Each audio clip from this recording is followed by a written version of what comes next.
All right. Well, thank you. Thank you for the kind introduction and really great to see you all. I don't see the hall, but I do see folks in the Zoom screens and yeah, it's great to be with you again. Oh, there's the hall. Wonderful. So let's get started with a practice together. So taking a position that feels like it supports that combination of attention, of presence, and also relaxation. There's something so beautiful about coming together at the end of a day for silent practice. We're giving ourselves this gift. So maybe there's a way that just recognizing that has a way of softening and opening the heart and relaxing the body and relaxing the mind.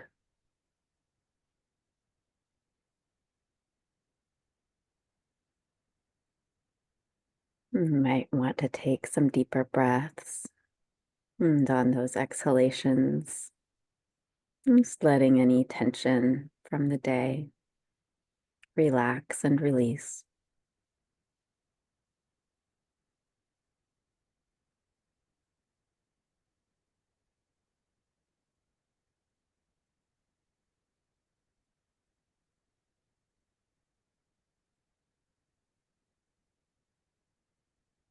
Just arriving here,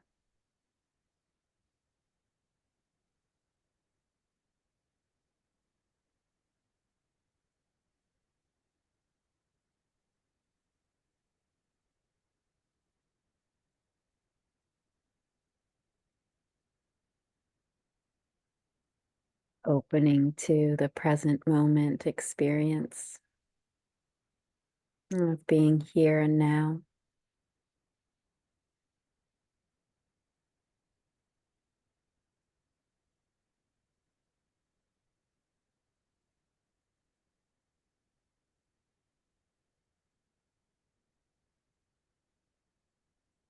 Being available to the moment.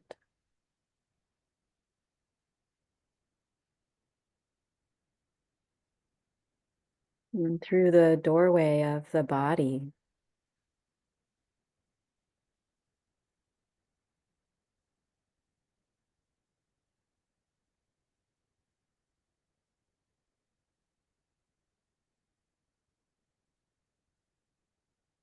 all of our experience is known through the body.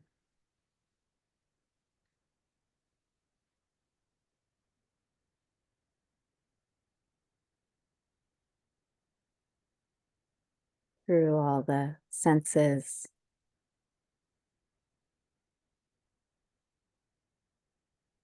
And so when we practice together, we're really coming home to the present moment through this doorway of embodiment. And what a gift to have a physical form that allows us to know life.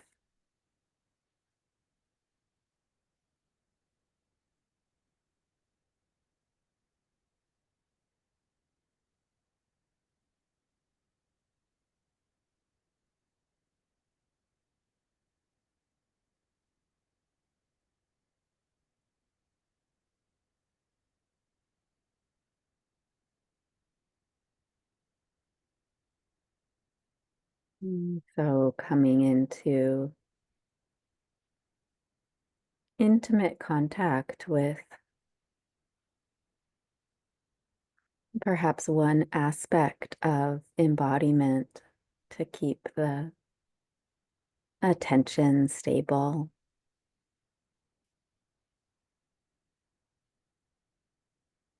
For many of us, that's the breath. our home base.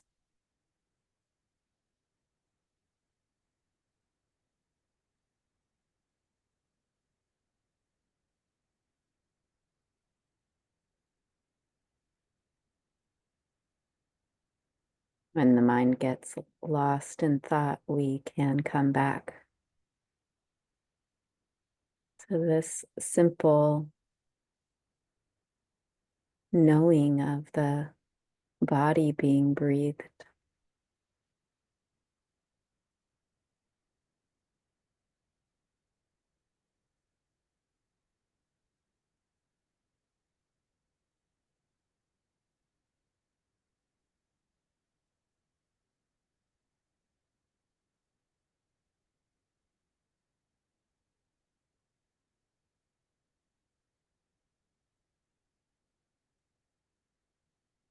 The breath is not a supportive anchor. You might orient to sound known through the body.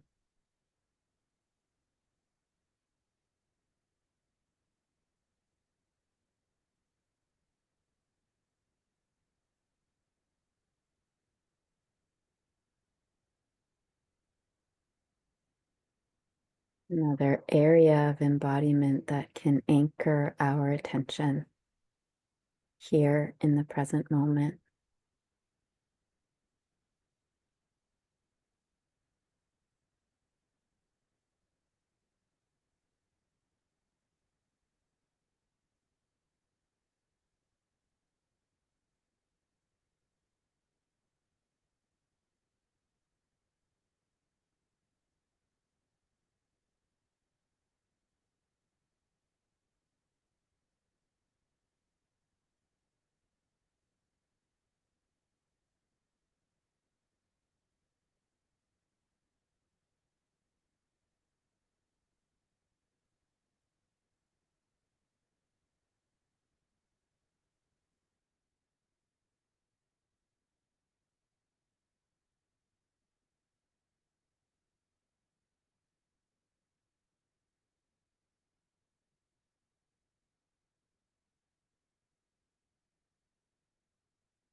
You might sense your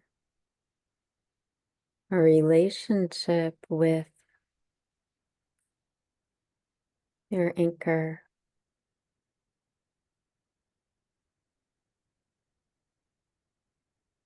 Is there a reaching towards or a straining? Is there any unnecessary effort?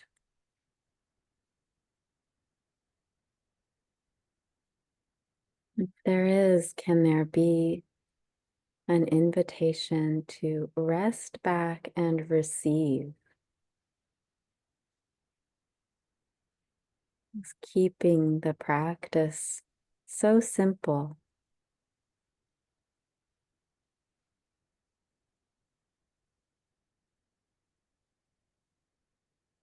Just receiving the breath,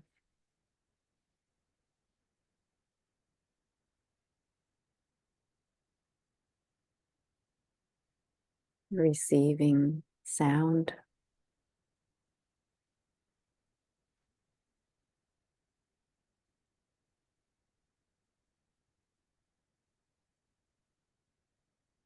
No need for any story or figuring out or fixing. Just simple,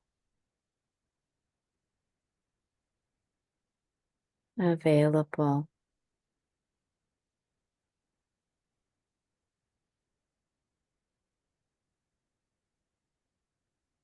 non-resisting.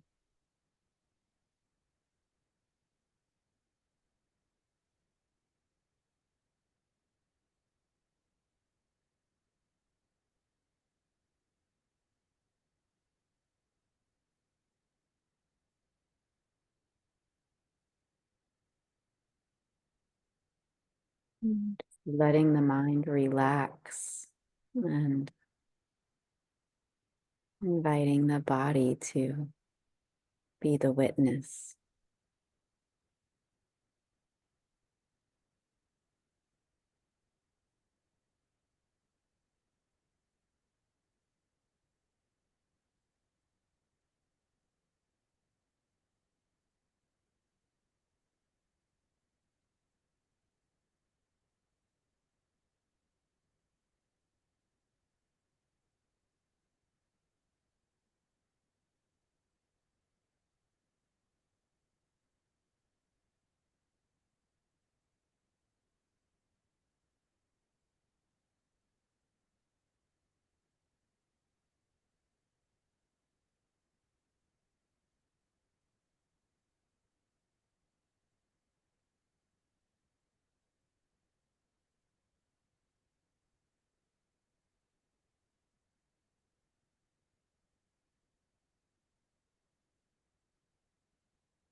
And just as you notice relationship with the breath or sound, noticing the relationship with the moment, you might catch yourself lost in thought.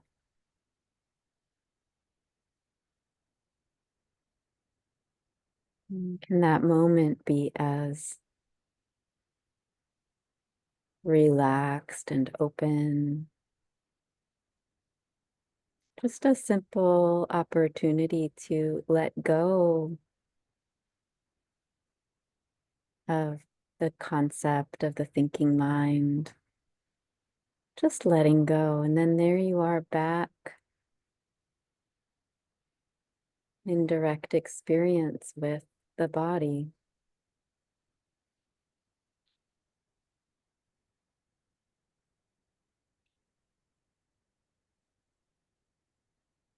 It doesn't require a push or a pull or any conflict.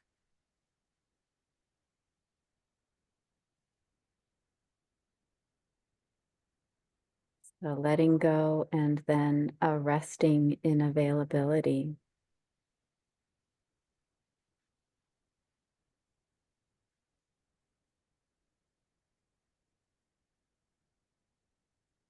opening to the breath, the sound,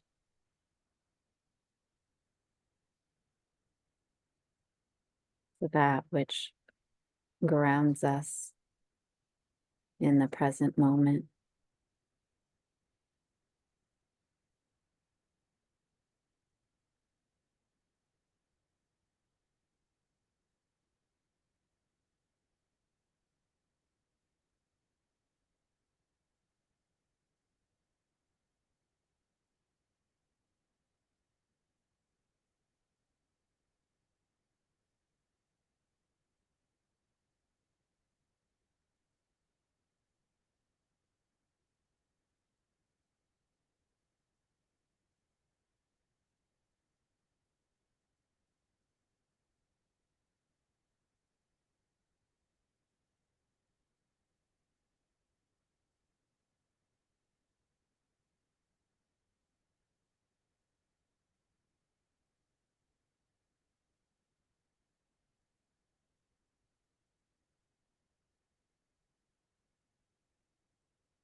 Is there any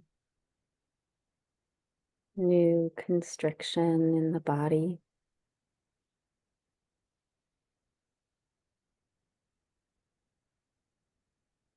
Any wanting of something to happen, to get somewhere, to get something?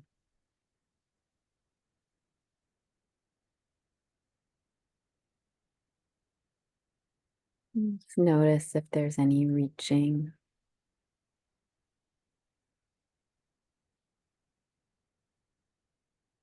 And then bringing the attention back into the simplicity, the non-demanding nature of here.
The remaining minutes of the sit.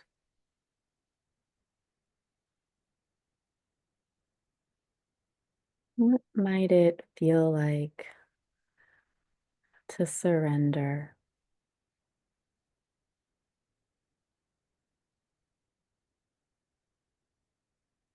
To surrender anything that gets in the way of us being open and available.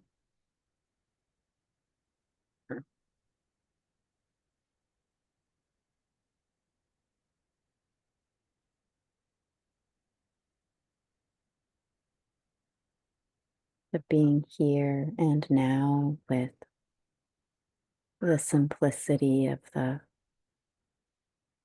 body breathing,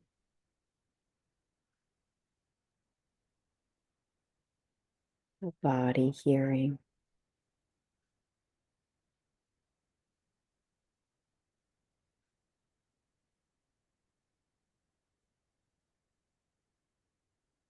Is there anything else that can surrender and let go that we might fully be here?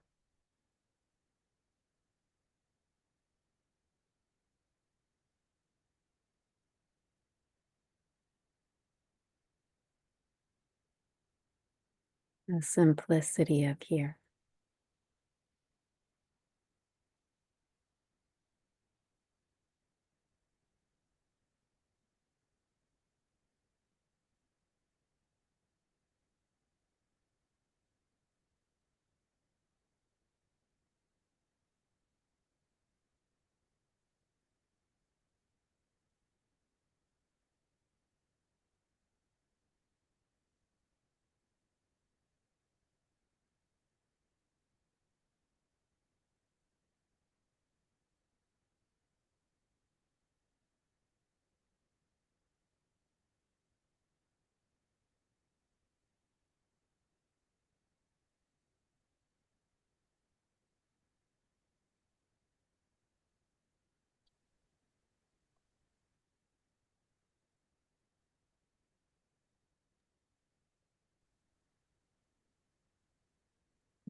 We'll take a 5-minute break and I'll ring the bells in 5 minutes to gather everyone back. I'll see you then.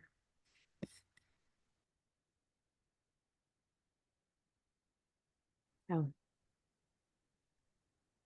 Welcome back, everyone, and welcoming myself back. It's nice to be here with you all. For those who don't know, are not familiar with me, I was given a very sweet introduction. My name's Kirsten, and I live up in White Salmon, Washington. I've been, yeah, teaching here and there for a number of years now. And I thought that tonight I would share some words on a topic I've been contemplating quite a bit, which is nonviolence. And it's been something that I've been having a deep inquiry with. And I'd say, precipitated, I think, by so much of the polarization that we're seeing in the world and the nation, and so much of what I perceive as very unethical behavior by various interests. And, we've seen this throughout history, throughout time. And there's been some really like beautiful movements of nonviolence that have arisen in the wake of injustice in the world. And so I've been really wanting to learn from those. And I'm finding that as I'm investigating these movements of the heart, it's also relating so deeply to the Dharma and my understanding of the Dharma. Um, So I'd like to share some words of my own inquiry tonight, and then have some time for dialogue too, because I'd love to hear from you. I thought I'd begin with this really famous quotation from the Dhammapada. Hatred is never appeased by hatred in this world. By non-hatred alone is hatred appeased. This is a law eternal. Hatred is never appeased by hatred. And the law in eternal, that this is seen as a law eternal. And it brings into just stark relief how any attempts working towards peace need to be peaceful. And they just need to be peaceful and coming from that place of peacefulness. And I was reflecting on this experience that I had. I teach a Buddhist eco-chaplaincy training program, and it's a 1.5 year long program, and we meet both online and in person over the year. And our first time ever offering this was actually all in-person retreats. This was pre-COVID, and um, we had I think our third retreat. And if you can, remember, there's oftentimes people talk about groups as, I think it's like forming, and I don't know all of the forming and storming and bonding. Anyway, there's all these phases of groups, and we we had just, a lot of deep bonding and growth, and everyone was doing great. And then we had one retreat with a lot of conflict. And I still remember we were all in a big group, and people were getting very angry, and with, directing a lot of anger towards one person in particular. And we happened to have a very skilled mediator in our group, who was one of the participants. And she actually ended up, we were working with a microphone, and so she ended up mediating using this microphone. And at one point, she stopped and she said, if anyone in this room believes that there's a right or a wrong, or a good or a bad right now in this dynamic, you're not coming from a place of love. And I thought, wow, like that really, I mean, it just stopped everyone in their tracks. And I invite you to really consider that. Like, if there's a right or a wrong, or a good or a bad, is there a full-hearted love in the heart? Um, it's a question, it's an inquiry. And I noticed for myself that what she was saying resonated in a true way. Again, it might not feel true for you, but there's something really compelling there. And I think that it speaks to that. Hatred is never appeased by hatred. If we're in opposition to something, if we're putting ourselves in opposition in that way, then we're actually not cultivating peacefulness, love, care, compassion, all of these qualities of the heart that we develop in our practice and on the Dharma path. So, the Buddha really taught nonviolence through um, internally and externally. And we see this with the real prioritization of ethics and morality. The path begins with sila, with ethics, with right behavior, with skillful behavior.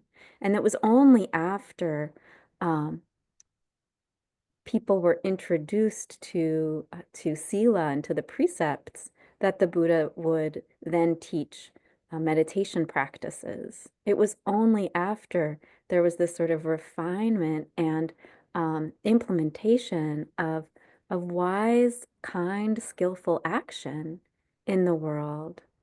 And there's many reasons for this. I mean, one is maybe those of you who've been practicing for a long time know that in order to really deepen our mindfulness and the steadiness and the focus that it requires, it can only happen when we are adhering to honesty and harmony and sincerity and care.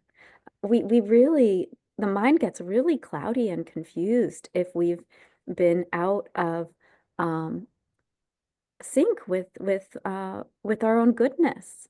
It really does. And so it's actually a prerequisite, this kind of non-harming, non-violence, it's a prerequisite that's really necessary for our self-development on the path. And then, well, actually, and I'll just share, that right speech or wise speech, one of our precepts, Buddhist precepts, the Buddha described as thus does he live, she or he or they live as one who binds together who are divided, a peacemaker, a lover of peace, a speaker of words that make for peace. So right there, in this description of what it is to have wise speech, oh, it's a peacemaker. It's one who binds together those who are divided. How beautiful. How beautiful. There's in the Samanapala Sutta, the Buddha describes the conduct of monks and speaking to this kind of cleanness of action leading to this purification or cleanness of mind. He talks about abandoning the taking of life, they abstain from killing living beings, they lay aside the rod and the sword. They are scrupulous, full of concern, compassionate for the welfare of all living beings. They undertake and uphold the training rule to abstain from killing. Thus, with morality as their foundation, they experience the bliss of blamelessness. Maybe some of you have heard that before. The bliss of blamelessness. It's no small thing to know that you're not causing harm in the world, or at least not knowingly causing harm. I mean, it can be challenging with the way that our world works and all the unknown impacts that we may have, but our intention is not to cause harm, and to the best of our ability, that's what we're doing. And there's a really real goodness, that bliss of blamelessness. Nothing to hide, nothing to hide. It's a beautiful thing that really supports our practice. So there's this sort of external manifestation of nonviolence, but then there's the way that that gets internalized in our own practice on the cushion. And I was trying to point to that a little bit in the meditation this evening. Is there a wanting things to be different? Is there a conflict with what's happening? Is there a contraction of any kind?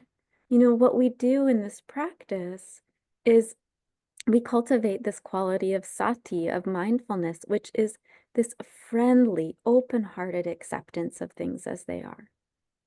What we're doing is actually healing, repairing all of the internal divisions that we have.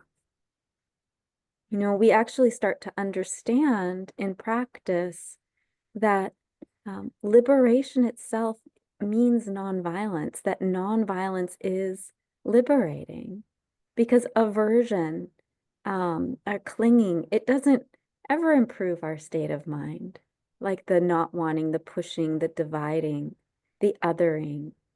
But when there's a nonviolent, non-divisive mind, it's a mind that feels compassion and empathy and kindness, you know, all these beautiful qualities.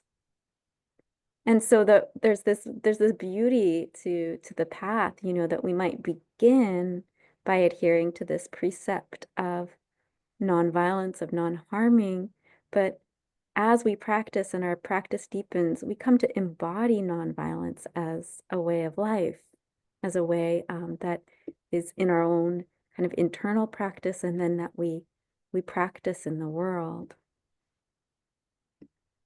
There's this quotation from Martin Luther King Jr. "I have decided to stick with love. Hate is too great a burden to bear." I've decided to stick with love. Hate is too great a burden to bear. That just strikes me as the bliss of blamelessness, right? It's they're saying similar things here. And there's this quotation also of the Buddha that was quoted quite a bit because it's kind of startling. Like I find it a little startling. Um, and it's in, you know, his words oftentimes in the suttas, they're directed towards um, particular people or particular groups of people. So they're not necessarily, sometimes, but not necessarily unilateral teachings, but you know, they're discriminating to different depths of practice, to lay people, to monks. And this was quoted, this particular quote was delivered to experienced deep practitioners. Um, and he said that even if bandits brutally severed him limb from limb with a two-handled saw, he who entertained hate in his heart on that account would not be one who followed my teaching. I mean, wow, wow. And we see people who are evidence of this. I mean, Desmond Tutu and the Dalai Lama and, you know, others who have just, Thich Nhat Hanh, who have experienced incredible violation, incredible harm, and who, you know, choose to live with love in their hearts. Um, it's quite incredible, and it requires quite a deep, deep, deep commitment and depth of practice. And to be very, very clear that this does not preclude like skillful and vigorous self-defense that's free of enmity, that's free of hate. That those can go hand in hand. There's a story, I think I'm going to misremember it a little bit, but you'll get the gist of it, told by Sharon Salzberg when she was young, and practicing in India with Munindraji. And I, I think that she was in a rickshaw or something like that, and the rickshaw driver tried to steal her handbag. I'm sure one of you knows the story. And and when she told Munindraji about it and asked what she should do because she was following the precepts of non-harming, he said that she should have, you know, with all the love in her heart, beat the man over the head with her umbrella. Um, you know, so there is this. It's like we we do have the opportunity to have firm no's, to have firm boundaries. It does not mean acquiescing to harm, but it does mean how do we keep our hearts and minds, um, you know, full of love, full of openness, still again. And this is such a high, high bar to not uh, characterize the person or the people who are committing these violations with being that that other, the right and the wrong. Their behaviors, yes, but what about those people, those beings? Can we have that sense of care, hold that sense of care? It's no small thing. And this is so much of what has been my inquiry these days is, oh, is that possible? And what is that like to hold that possibility? And what does that mean about my own action and responsiveness in the world? Because I think that there can also be a way that nonviolence can be correlated or assumed to be to mean passivity. You know, that we kind of just let things go. But that's really not the core of it. It could be considered peacemaking, actually, like an agency towards peace or a very responsiveness. Again, this is from Martin Luther King Jr. Nonviolence is not sterile passivity, but a powerful moral force which makes for social transformation. You know, so it just captures this core of nonviolence as an active, as a transformative energy, this presence of peace building, not just the absence of violence. Thought I would share a Jataka tale, which are these parables, tales of the Buddha in his previous incarnations as different animals. And this one is about the banyan deer king. And in this story, there's a kingdom, and the king is a big hunter. And so every week he goes out and kills a deer, and the herd of deer decide that's the banyan herd of deer. They decide that rather than just running and being really scared every week, they actually do a lottery and they'll choose one deer to sacrifice to the king. And so there, one week this happened, and there was a doe who was pulled from the lottery, and she was pregnant, and she came to the deer king, the banyan deer king, and said, you know, please, can you spare my life? I want to be able to give birth. Like, is there anything I can do? And the deer king said, okay, I'll go in your stead. And so this king of all the deer, this majestic creature, came in front of the human king when it was time, and laid down his head and to be killed, to be slaughtered. And the human king was really overwhelmed and asked, like, why are you doing this? Why are you offering your life for another? And the banyan king, deer king, said, because even among animals, I have cultivated the Dharma of compassion. It's better to suffer oneself than to let another suffer if one can prevent it.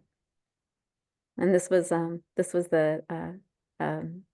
a birth of the Buddha, so to speak. So this banyan deer king was the Buddha in a previous life, and according to this parable, this story, the king was so moved that he vowed never again to kill another living creature, and proclaimed this law protecting not only deer but all animals in his kingdom. And again, this is just such a high bar, such a high bar of nonviolence, of compassion. But it's this tale that I think really speaks to this capacity of nonviolence to not be a kind of passivity or an avoidance, but here's this kind of active, sacrificial love, this like willingness to bear suffering so that others might live. And that that example, in living in that example, there's this transformation of this entire kingdom to one of non-harming. I just think that's such a beautiful tale. And there's a teacher I'm really appreciating these days of nonviolence. She runs a center for nonviolence, Kirsten, and she describes nonviolence as an orientation of care for the largest whole we can imagine. An orientation of care for the largest whole we can imagine. I think about that with the banyan deer, banyan king deer, banyan deer king. um, this orientation of care for this largest whole, this self-sacrificial care. And then she writes, and with the infinite willingness I spoke of earlier, oh, this was from a larger paper, with infinite willingness, I'll just say, means doing what is ours to do in response to emergent needs. Doing what is ours to do in response to emergent needs. And, she also beautifully speaks to this concept of willingness, how there's this orientation, this infinite willingness to be available, to be responsive, to orient from a place of care, of non-divisiveness.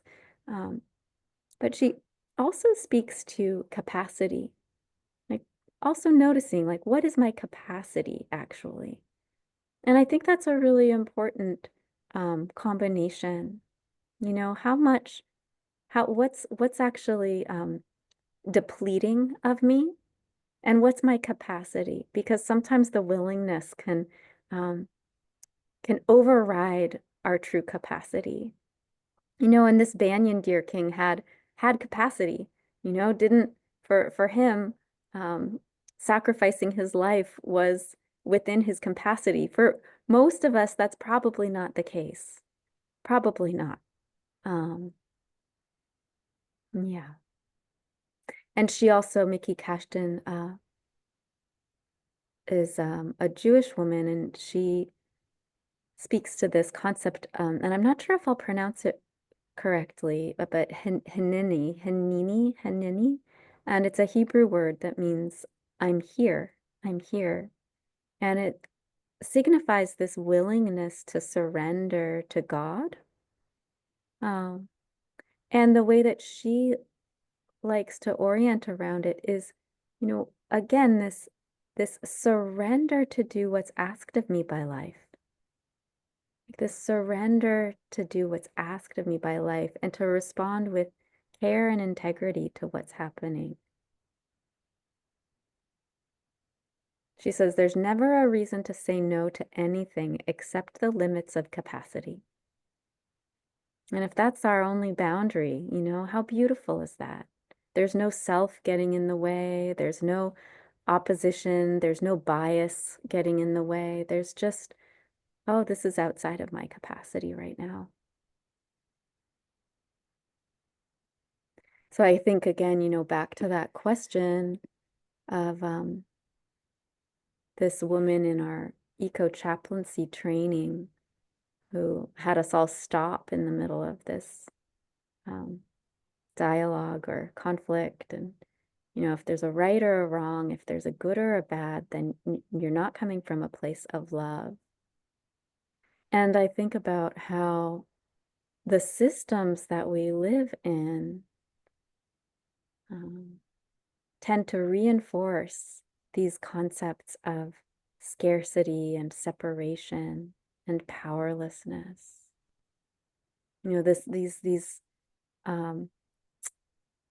These qualities that actually create division, that create opposition, that create good and bad and othering. And that our practice, our meditation practice, is a constant implementing of like subverting these notions of scarcity and separation and powerlessness. I mean, it's the opposite of all of those things. It's like, oh, there's enough here. There's enough. And oh, there's no separation actually. I belong here. Like, how could it be otherwise? And there's an empowerment there. The Dharma is offers us in ways, it's that paradox of the Dharma that we're so humbled. You know, there's the more we practice, the more we see, oh, we're just not in control of anything. And this whole idea that I had of who I am and what I'm capable of, like, that's that's just an idea. Like, I don't even know what and who I am. And that actually, as humbling as it is deeply empowering too, because we're capable of so much more than we think we are. And there's a power that we get by resting in refuge, resting in our own capacity to wake up, in a spiritual supportive community, in the teachings of the Four Noble Truths, of this understanding of suffering, of the self, of um, the way things come to be. Deeply empowering and deeply restful. Like, oh, we can be here, we can belong here. We don't need to look elsewhere. So practice itself, the deeper we begin to surrender to practice, the more there's a less and less opposition in the mind heart. There's less and less othering. There's more and more belonging. And mindfulness as our friend, as sati, brings this friendliness, this openness to all aspects of experience, and with it, this wise response, this staying open, this staying willing, this surrender to what life is asking of us.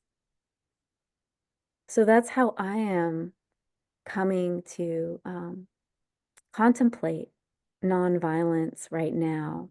What is it to embody nonviolence and peacemaking both in these times? And what are the internal and the external manifestations of nonviolence that show up based on the simplicity of this practice, on really attending to what's here and now, and not getting too lost in the stories of it all. There's I thought I would actually end a couple of things. There's I wanted to find it. There's a passage from bell hooks that I thought I would share, but I also, before I do that, there's this list. So Mickey Cashton, who I've been speaking about, she has a booklet on nonviolence, and she has a list of qualities or commitments, and there's like 50 of them on this list, and I'm not going to read all of them, but I thought I would just read a few of them, and just to consider, I did not cherry pick to find ones that I thought were kind of the most dharmic or something. But that's sort of my question is, you know, these commitments of nonviolence, see if they match or support or contradict your practice, your mindfulness practice, your meditation practice. See if these qualities support, contradict, are symbiotic with, just it's curious. I did this myself, and then also maybe consider, like, which of these might be challenging for you? Where might there be edges? Which ones are easy for you, these commitments or qualities? So I'll just list some of them. Openness to myself and the full emotional range. Risking my significance, responsibility, care for my life, tenderness towards limits, loving no matter what,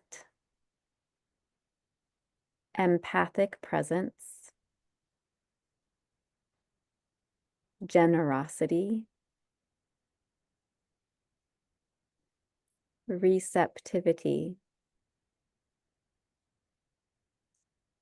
discernment and courage, authenticity and vulnerability, availability for feedback, celebrating life, mourning, humility, collaboration, interdependence, multi-level perspective. Those are just some of the long lists. And I thought I would just share a quotation from Bell Hooks if I can find it here. Give me just a second.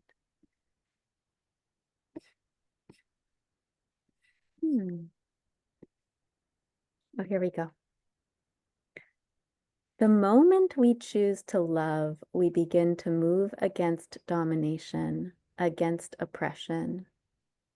The moment we choose to love, we begin to move towards freedom, to act in ways that liberate ourselves and others.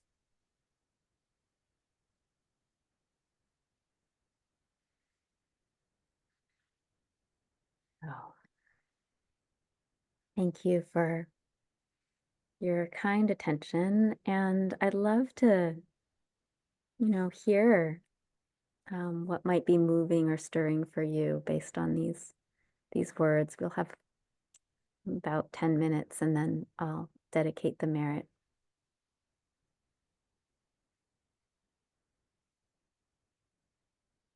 Anyone has a question in the hall, and Robin will take care of on Zoom. Yeah, thank you, Marie. If you're on Zoom, you can wave your hand. I might see you, or use the reactions and raise your hand that way, and we'll call on you.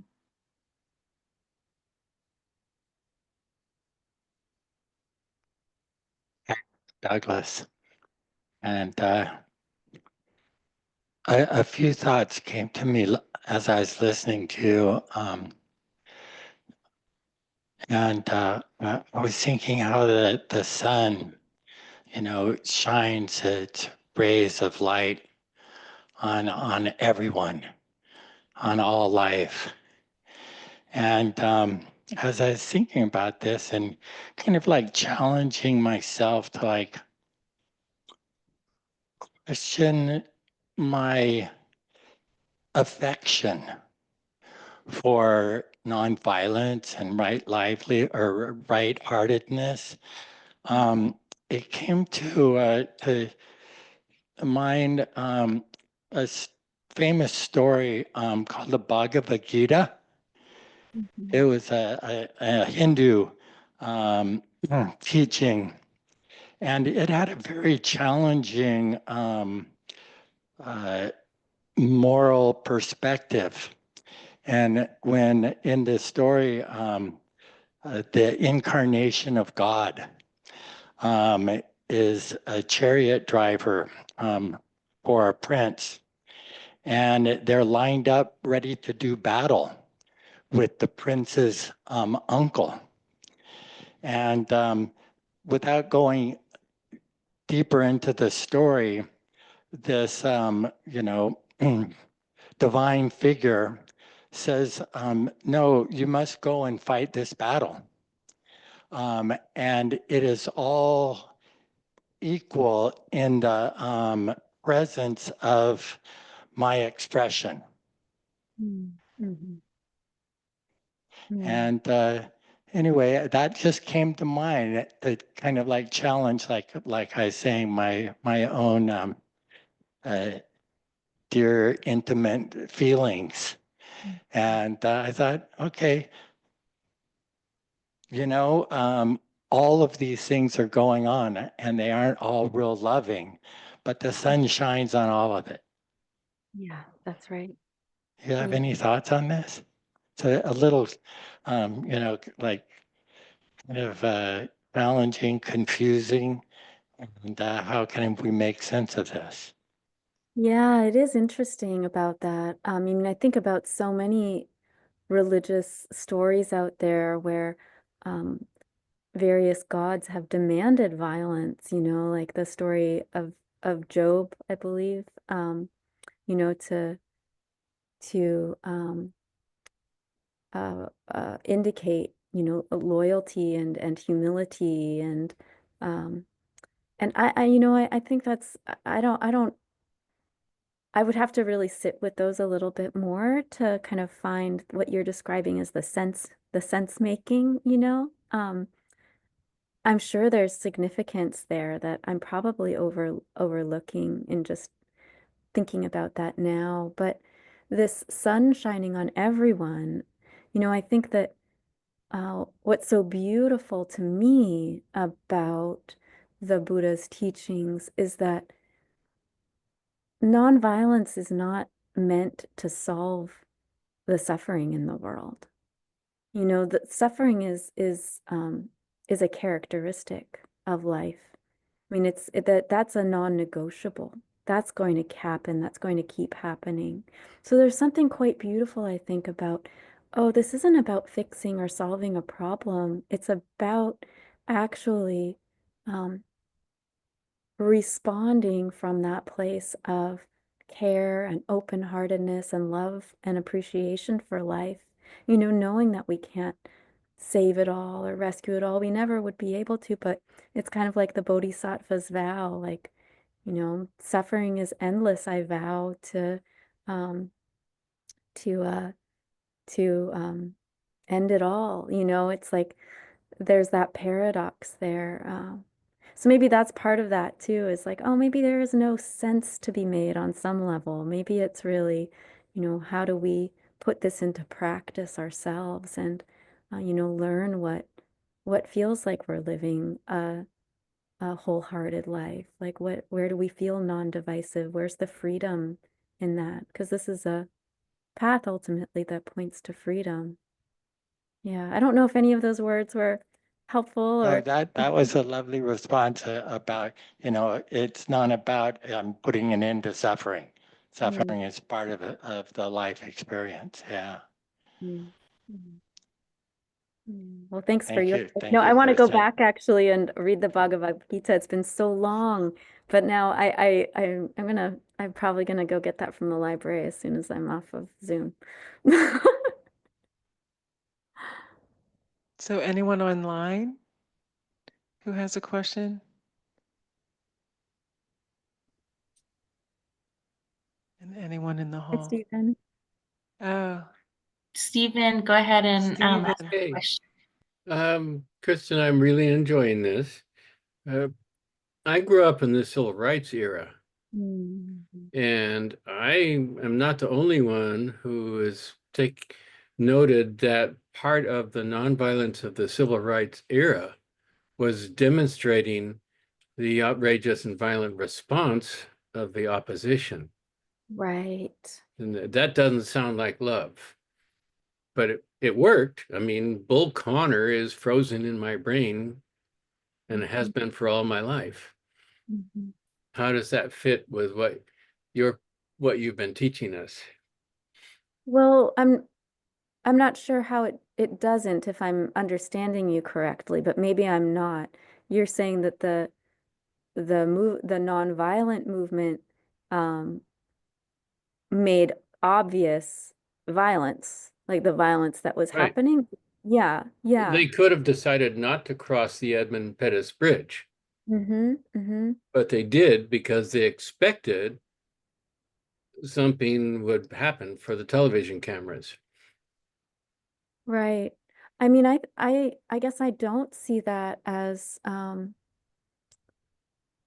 being different from what I've been speaking to a bit tonight because it's I mean that's self-sacrifice in a way too. That's a certain capacity, right? Of and it's that demonstration of like I, I'm not going to fight back. Look at what you're doing. Like, I'm not going to fight back. That's an incredible message. I mean, that's Yeah, like the banyan deer right there saying, I'm not going to fight back. I'm sacrificing myself. And in sacrificing myself, I'm demonstrating the brutality of this system. And that got the king's attention. yeah. So, yeah. Thank you. Yeah, thank you. I see Marion's hand up.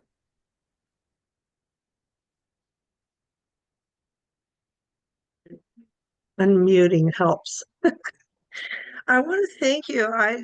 You've given me so much to think about and deep in practice. And, I wanted to share, I think this really connects with what you were saying. I was with a friend today. He was wearing a t-shirt, Jews in support of Gaza. And this woman yelled at him, "Why don't you do something to help the Jews?" And he said something along the lines, it made my jaw drop, of I'm trying to help them not feel the shame of, killing innocent children or something along those lines. And I feel like that's is that an example of the bliss of blamelessness? I don't know. I just felt like that was such a wise speech, Mm, you know? mm. It really made me pause when I heard that. I thought this guy is way more spiritual than I ever knew, you know? Yeah, Ah, yeah. Thanks for sharing that. I mean, I think in some ways that sort of speaks to another, like to a similar example that Stephen was bringing up. Like, oh, what mhm. inspiration and example, like, oh, it's possible. And I don't know not being there, I don't know the quality of this person's response, but the way that you articulated it made it sound like he actually wasn't getting defensive. There was just It wasn't, yeah, right. This is it why I'm wasn't, doing what I'm doing. So not creating like there is violence and not responding to violence with violence. Wow, that is deep, deep practice. Deep practice. Yeah. okay. Yeah, I was amazed Yeah. because she irritated me, this lady that was yelling at us. Right. Um, That's why it's such a high bar. that's, I mean, I am really I I have a dear friend who studies nonviolent communication um hmm and she was telling me, about what it is to truly commit to a life of nonviolence. And I realized in talking to her, it's like it takes us all the way to freedom, really. It's a avenue. What is it hmm to not respond with aversion to that? That's deep practice. hmm Thank you. Yeah, thank you. I think we're about good on time. Does that feel We have feel one complete? more. Oh, is there? Do, do we have one?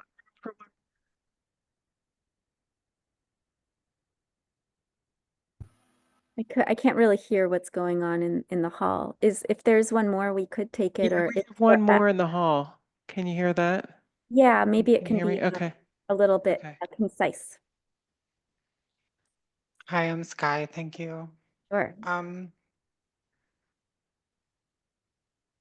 I guess I'm just thinking of all the successful and impactful nonviolent movements are impactful and successful because of the visibility and like the optics. And I just struggle with the people who aren't being seen and looked at. How does like a starving village stage a hunger strike, you know? How does like someone that's not ending up on TV respond, you know, remote indigenous peoples being harmed when there's no one to see their nonviolent movement?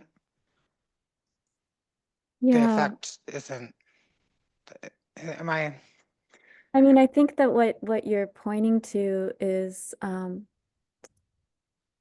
mean, I really can feel the tragedy of that and of those examples like deeply. And I think so much of what this practice asks of us is how is it that we commit to nonviolence, that we commit to this responsiveness, and that, um, you know, even maybe your responsiveness is trying to bring visibility to movements like that, or maybe someone's is. But we also have to, I think, not be responding out of a, an attachment to a certain outcome, like an attachment to enough people seeing it, an attachment to it being different in our lifetime, an attachment to, you know, that's going to hook us.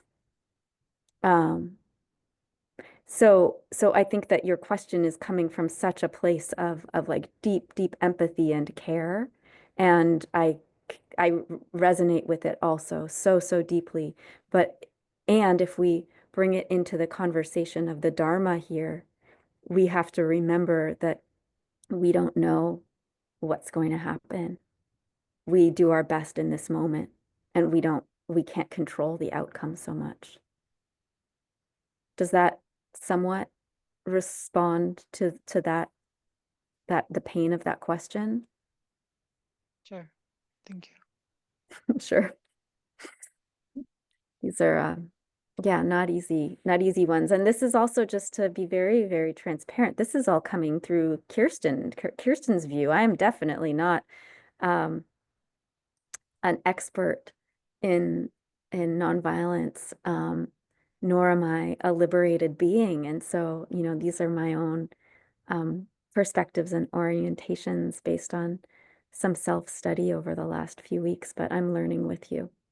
So, Kirsten, if I may comment, it's Marie.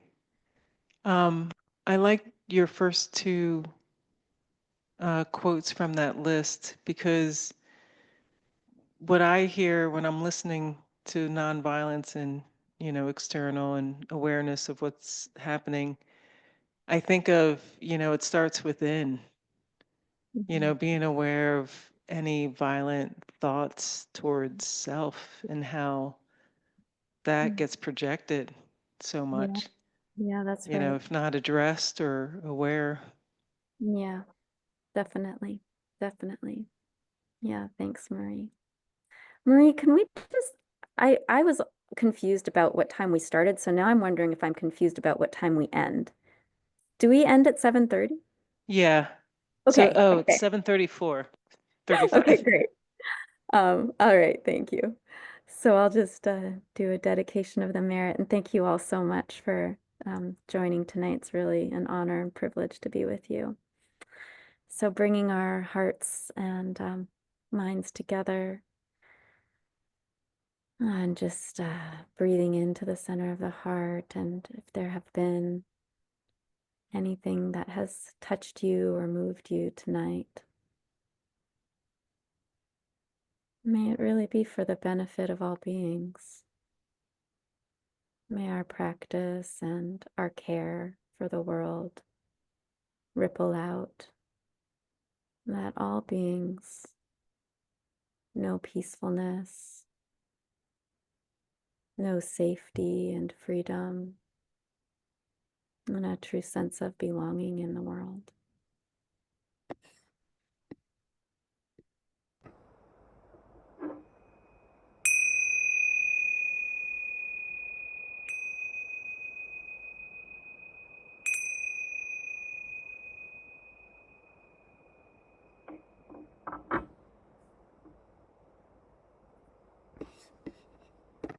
So thanks again, everyone.